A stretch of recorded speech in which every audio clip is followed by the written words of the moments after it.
Hello, how is everyone doing? My name is Otto and welcome to the channel. We are in the middle of 2021 and the smartphone gimbal market is probably stronger than ever before. But with all the technology that's packed inside these devices, a lot of people are having the same question. Do we really need a smartphone gimbal anymore?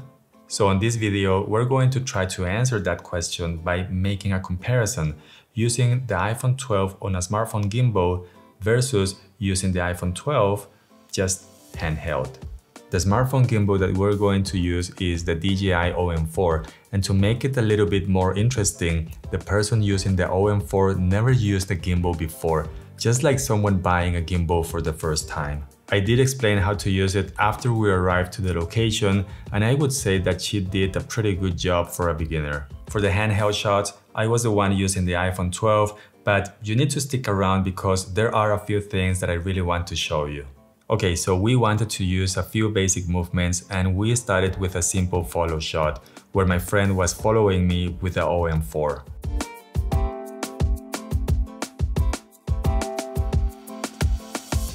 So no surprises here, the video clip is very stable, horizon level is perfect, and overall it is a very nice clip. I am now using the iPhone 12 with no gimbal and I was very impressed with the results. The video clip doesn't look bad and I wouldn't consider this unusable.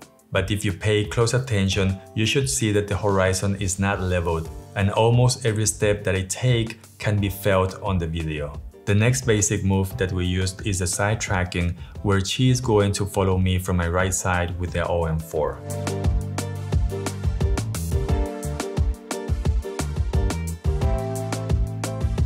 Just like the last movement, the OM4 moves in a very smooth way, and I was actually surprised of how this clip came out because she was having a hard time making this shot, and just for the record, I didn't tell her to walk the way she did.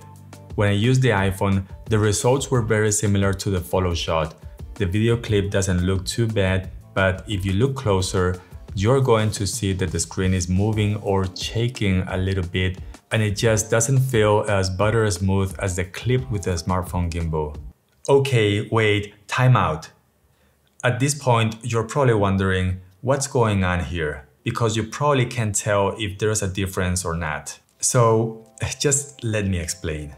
So the iPhone 12 has image stabilization, and as we can see, it is quite good.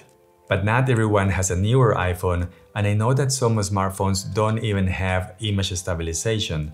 And even if they have it, it's not always very good. And that's where you would be able to see a bigger difference. And just to illustrate, we made this clip with an Android smartphone with the video stabilization off. And believe me, I was walking the same way as I did with the iPhone 12.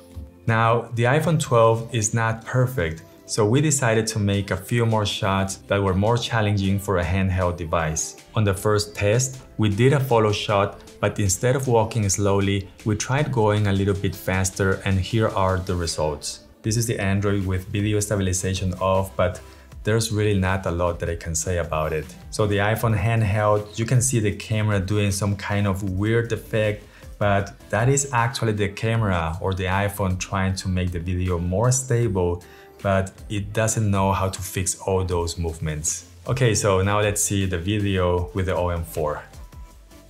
And I feel that the result is way better, despite that there are still a few details that I'm not so happy about, but I would say that it's really good.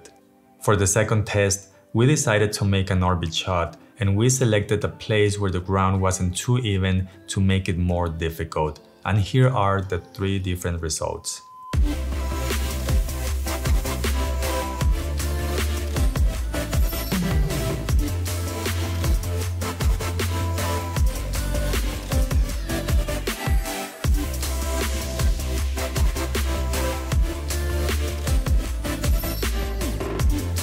Orbit shots are a bit more challenging, but in my opinion, the OM4 had the best performance. But please let me know what you think in the comment section. So, do we really need the smartphone gimbal? Well, if you have a smartphone that has good stabilization, you can probably get decent videos handheld, but the stabilization that you get on a mechanical gimbal is going to be better on most cases. I also think that everything depends on the cost versus the benefit. And right now we have quite a good selection of smartphone gimbals under $100. And for less than $100, this is a tool that is going to take your videos to the next level. If you're not sure about which gimbal to get, I have a few videos comparing different ones. And there is actually a giveaway going on this video right here, so make sure to check it out. Also, please make sure to have an amazing day. You guys are the best for all the support. So, well, that's it. Hope to see you in the next one. Ciao.